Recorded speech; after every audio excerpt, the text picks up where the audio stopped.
And you always feel better when the resistance stops. You just haven't been putting two and two together. You haven't been associating the absence of this negative conversation with the improved way that I feel. But once you start making that association, then you deliberately quiet your mind and you feel a little better, and you deliberately quiet your mind and you feel a little better. You stumble into the vortex and you milk it a little longer, and before you know it, you tip the balance. The balance of your vibration tips significantly enough that it's more likely for you to feel good than bad. It really is that simple.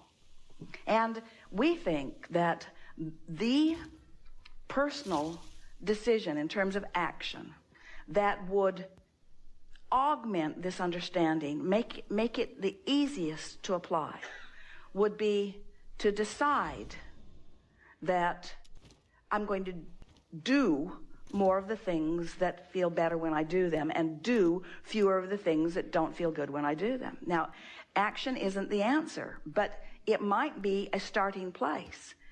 The way it really works is we talk about pull the fists in and pull the words in and pull the thoughts in.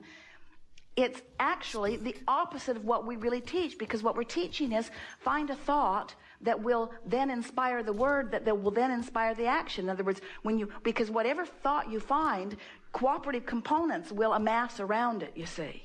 But there is such a power of stepping into this vortex. You just have no idea the leverage that's in the vortex that isn't outside the vortex. And almost everybody is trying to drive their life and run their life and control their life and live their life outside the vortex using words.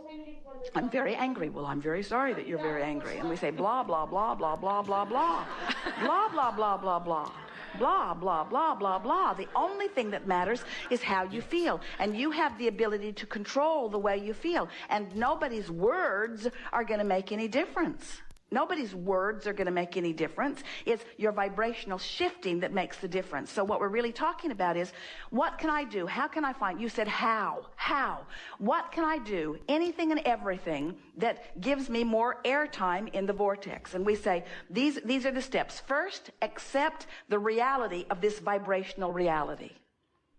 And we know the reality that's manifest, it's compelling. You can see it and hear it and smell it and taste it and touch it. It's reality. It's real. Others even agree about large parts of it. It's reality. But there is a vibrational reality that is real time. This is where it's at. The vibrational reality in this vortex, this is really present tense. Your sense of time, your sense of now is... We want you to feel the nowness of your energy, the nowness of how you feel, the nowness of the relationship between you and you, the nowness, because everything is about that juncture where you meet you. And if you meet you and you feel ornery, the meeting's not going well, because you're vibrating over here all full of resistance, and yet you cannot separate from who you are. You cannot ever break loose of this vortex. And so everything that you're feeling is about your relationship with this ever improving good feeling vortex that is really you. You feel wonderful. You are on fire with ideas and with worthiness and with love and with knowledge. That's who you are. And when you're hanging around out there beating the drum of something that doesn't allow the fullness of that, you feel the personal deprivation of being who you are, you see. So the first thing in the how is accept the validity of this vortex, of this vibrational reality. Do you know it's Sunday in Australia? How weird is that? What's wrong with them? Jerry and Esther were over in Australia, and they would call the office and they said, well, we're living your tomorrow and it's really good. You're going to like it when you get here. But of course, while that was fun to think about, it wasn't accurate, because it was all happening now. Whether it was San Antonio or Sydney, Australia, or whether it is physical or whether it is non-physical, it is all happening right now. So the source within you is pulsing right now, loving, knowing, worthy, knowing, loving, worthy, pulsing right now. And you, whether you know it or not, or whether you like it or not, are having a vibrational relationship with that. And if you're doing anything too far from that, you feel awful. And the closer to that you are, hopeful, the better you feel. So if you hang around in a hopeful stance, the vortex will take you in and make a believer of you. And if you go in often, your belief will turn to knowledge, and then you will just expect good things to come to you at all times, and they will, you say. That's how. So if we were standing in your physical shoes, first we would accept the reality, the validity of this vibrational reality. Next, we would acknowledge that the way I feel is my indication of my proximity to that vortex. And the vortex, you got to understand, this vortex holds the larger part of you and all of its expansion, much of which has taken place because of your sifting here in this life. How about that? This expanded version of you, everything that you want to be, the version of you and its relationship to money, the version of you and its relationship to relationships, the version of you and its relationship to health, everything that you want is already pre-manifestation in this vibrational reality, pulsing and being and knowing. And it is your singular responsibility to yourself to mesh up with that. And anything that you're doing that's keeping you from doing that, stop it. Anything that you're doing, you can feel when it's happening. You're defending, you're justifying, you're rationalizing, you're making a point. In other words, anything that you're doing that's keeping you from just meshing, blending right in with that, anything that you're doing is counterproductive to your beingness. So the blending will bring in more joy, and I will feel more fun. The blending is joy. The blending is joy, and the joy will bring manifestations. But this is the thing. You see, this is the tripping point, and once you understand this, then everything will clear up for you. If you need the manifestation in order to feel better, then the what-isness of the absence of the manifestation will keep you from feeling better, which means your vibration doesn't shift, which means you won't go in the vortex, which means you won't be a match to what you want, which means you can't get it. So that's why we want you to all have lobotomies. Oh, wait, that's drastic. But if you could just release more and more of those negative thoughts. So you say, all right, I'm going to take Abraham at their word. I'm going to stop thinking those negative thoughts. And we say, you can't stop thinking about that thing that you were thinking about. Stop thinking about, because you're thinking about it while you're thinking about not thinking about it. In other words, you can't let go of it. You can't let go of it. This is a universe that's based upon inclusion, and what you're giving your attention to is active in your vibration. So what you do is you give your attention to something else. This morning, Esther focused on, it was really interesting. Their suite is right overlooking the bay. And so Esther could hear an airplane. She could hear big airplanes, and she could hear a small airplane. Off in the distance, she could hear cars, and the sound of the cars sort of changed depending upon what vehicle was near the hotel. She could hear people talking in the room next door and someone conversing in the hallway. She could hear the water running where Jerry was taking a shower. She could hear an occasional bird making a sound. All of these sounds. It was interesting to hear the collage of sounds. And she reached for the sound. She assumes it is something in the air conditioning in the hotel that she isolated as the only constant that she could find. Because the birds came and went, the cars came and went, even the shower was coming and going, the conversation was coming and going, but there was a constant that she discovered in the drone of some machine somewhere in the building, and as she focused on it, she realized that it was unchanging. And so she gave her undivided attention to that and went right into the vortex. In other words, it was a visceral feeling. She actually felt her body swept away into this energy of well-being, because in the absence of any, because Esther could not now hear this. This is the point that we're making. It's not that the bird wouldn't take her into the vortex, or the shower water wouldn't take her into the vortex, or any of the, she could have focused on anything. The point that we're making is, of all those sounds, it required focus in order to isolate one. And in that not much focus, in other words, it wasn't like learning a computer program. Wasn't like learning another language. But it did keep her from thinking about the hotel room being switched. It did keep her from thinking about something else that she might be worried about. In other words, you just can't focus upon something that you're deliberately focusing upon without all other things that you've been focusing upon stepping into the background. And so when your attention steps into the foreground and it is non-resistant, now you have, maybe without even knowing it, become an in-the-moment, real-time, cooperative component to all this stuff that's in your vortex. So now, ideas that have been there all along that would serve you extremely well, that you didn't have access to before because you were beating the drum of something that was on a whole different vibrational frequency, you now have access to that.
लाईटवाल्याचं काय करायचं काय माहिती किती वेळा बोलवलं त्याला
Hey everybody, welcome to today's episode. Today I'm going to share with you a simple writing process that's going to help you to generate a six-figure business in no time. This is a writing process that I've personally used in my own online business for the past 15 years that has helped me to be completely financially free and generate my own income, my own revenue streams, my own sources of wealth. They come from the writing process that I'm going to give you today.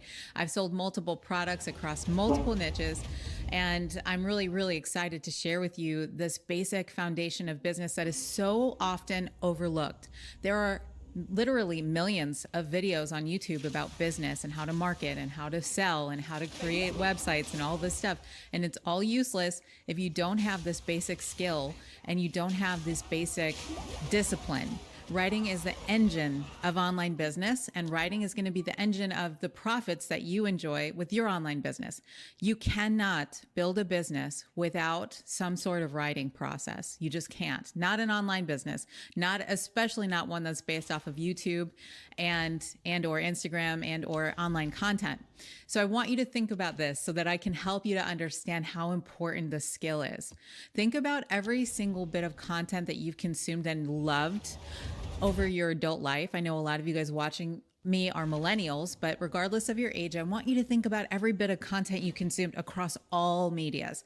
I want you to think about the movies you love. I want you to think about the magazines you've purchased. I want you to think about the books you've read, the books you've bought, the courses you might have taken, the podcasts that you've listened to, the YouTube videos that you've enjoyed and watched, the YouTube channels that you continue to come back to, hopefully videos like mine and channels like mine. That's quite nice. All of this stuff, all of it, every bit of it requires writing. Websites require writing. Newsletters, email requires writing. There's not a single edge of the online business game that doesn't have some sort of writing involved. Writing touches every aspect of online business, from the marketing to the advertising, to the thumbnails, to the titles, to the courses and products you might create, to the freebies, to the PDFs, to the email newsletters. I could go on and on and on. And I hope you see now why writing is so very important. And I'm going to help you to actually put this into place, and I'm going to help you to get this going in your own life so that you can really start to unlock profits. I want to start with what we're doing when we're writing so that we have a nice framework so that you really understand the entrepreneurial mindset, what really is required and what we're actually doing here with online business. What we're not doing with all of this stuff when we get on YouTube, we're not trying to get eyeballs. Eyeballs are fine. Eyeballs they never hurt anybody. But what we're really trying to do, if we want to earn six figures and we want to have a successful business, is we're trying to help people. And that means it requires ideas. It requires the transfer of information and ideas from one consciousness to another, and basically taking your ideas, your solutions, your gifts, and your talents and distilling them into a way that's easily digestible and brought out into the world. The only way you're going to be able to do that, to access that, is through the writing process. If you don't use the writing process, you're not going to have the space, the mental space, the physical and emotional space to get your ideas sussed out so you have something of value to deliver. And I don't know if you've noticed this, but there's a sea of noise out here on the internet. There's a lot of people making lots of different kinds of videos. Some of them get popular and some of them don't. And it's not necessarily, again, about eyeballs. What this is about is quality. So if you want your voice to stand out to the audience that you're trying to help, it's really important that you find your own voice, that you have access to what your message is, that you have access to the ideas that are so important to you. So the very first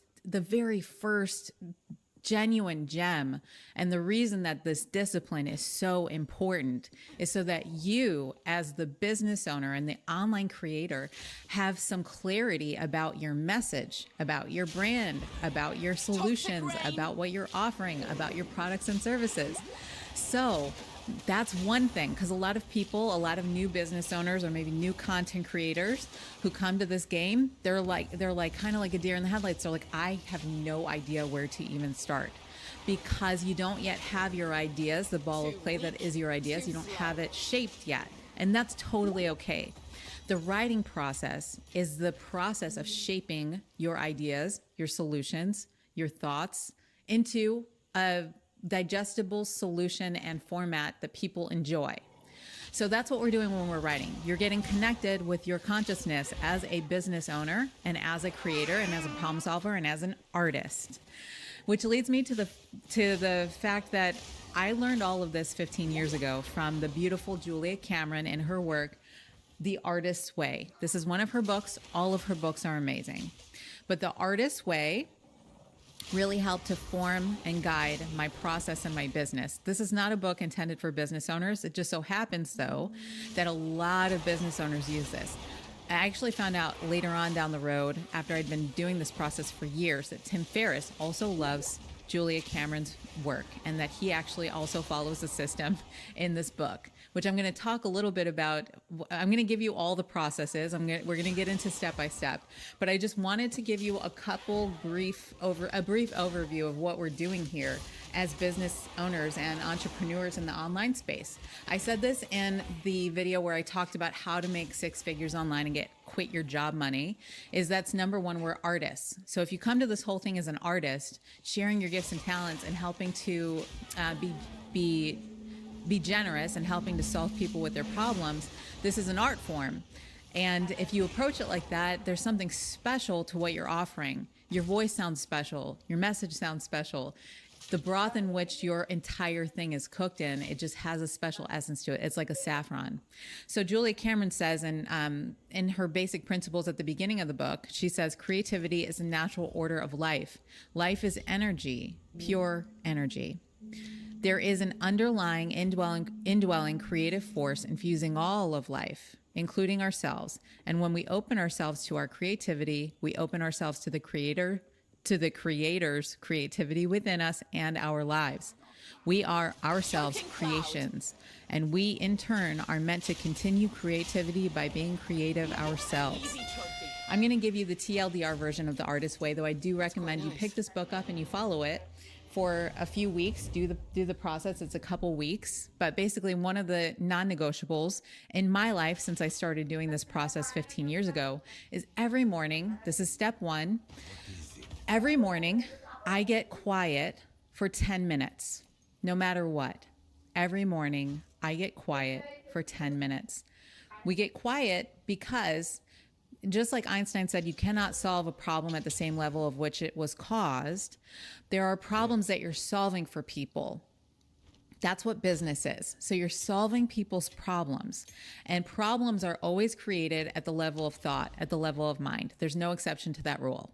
Every problem that your people face is caused at the level of mind. It's mindset stuff. It's superficial, three-dimensional problems. To fix these problems, to get really great solutions, to get elegant solutions for your products, services, ideas, whatever, you're going to have to be quiet. Because when you are quiet, you're able to access a level of your consciousness that transcends time and space. And it only takes 10 minutes. Just give it 10 minutes every morning to just sit in silence. I don't even want to use the M word, meditation, but you just sit in silence. And what happens is you're going to find a well within you that is transcendent and that has really great ideas. So step 2 in this process is then immediately, while you're still in your pajamas, you just woke up, you took a 10-minute sit down.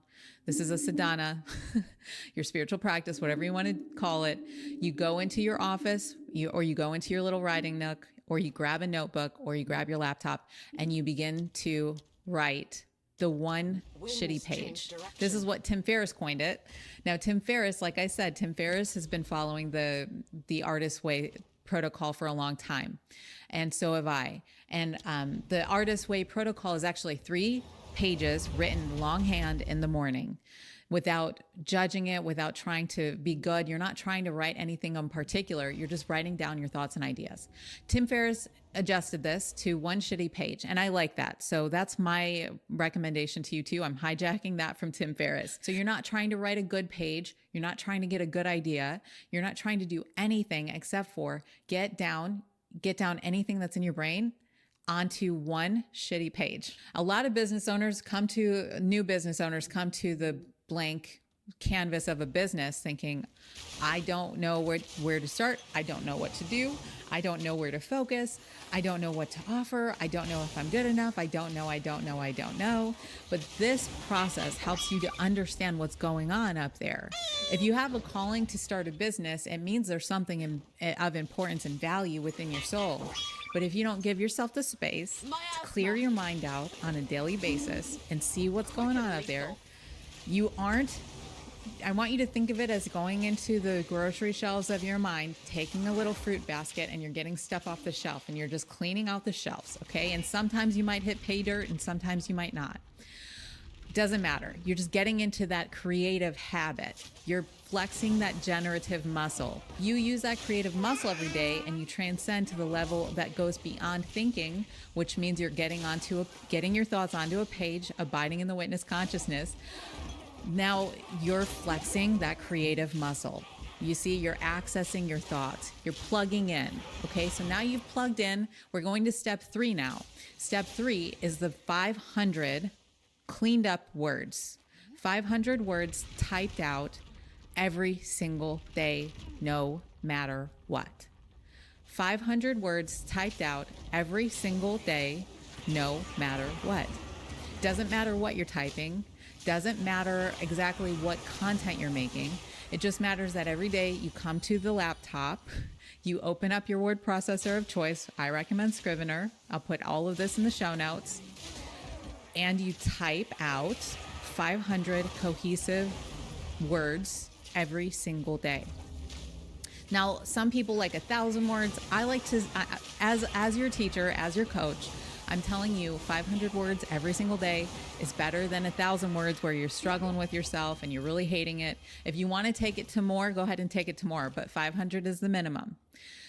Now, in those 500 words, what exactly are you writing? Well, that's going to depend. So when you first start your online business, you're not really going to be sure what you're writing about. And that's why we have to come to this every day as a daily commitment. You're going to write things like ideas for your videos. You're going to write things like ideas for guest posts on other people's blogs. You're going to write some email newsletters for your email newsletter. You're going to write some blog posts. You're going to write some Instagram posts. You're going to write whatever comes to mind, a little mini ebook. It's definitely a good idea to get a freebie going. So every day you're chipping away at 500 words. 500 words every day, by the way, is at least one 400-page book per year. Now, obviously, you're not going to be writing a book a year, but my whole point is you can get so much done in a year. And Anthony Robbins actually said people underestimate what they can do in a year and they overestimate what they can do in a day. So instead of making trying to bite off 100 different tasks every day, if you focus on just a couple, this is the Pareto's Law, focus on just a couple tasks every day and really commit yourself to being the teacher that you are, you will have at least one book worth of beautiful content by the end of every year. So at the end of 10 years, you'll have written 10 books. This is how you become prolific. This is how you become consistent. So don't worry about writing 500 excellent words. Just worry about consistently showing up for 500 words every single day. And then I'm going to give you the fourth step. The fourth step is sharing those words, sharing them in whatever format you'd like to share them in. So depending on what you ended up writing, so you might come to the page, to the computer, and your 500 words might have ended up shaping out to be something a little bit more like a newsletter. And you might have sat down at the computer and been inspired to write a newsletter series. You get that into ConvertKit, which is the email newsletter that I recommend, the email marketing platform that I recommend. You get it into ConvertKit, and then you set up a little autoresponder or whatever. Or if you've written something and it feels really good, like a great idea, like the bones to a video, then you start filming that video at some point. You schedule that out. You start filming, so on and so forth. If it's a really great Instagram caption and you just need to take a quick picture for it, get that done. So you have to share your work.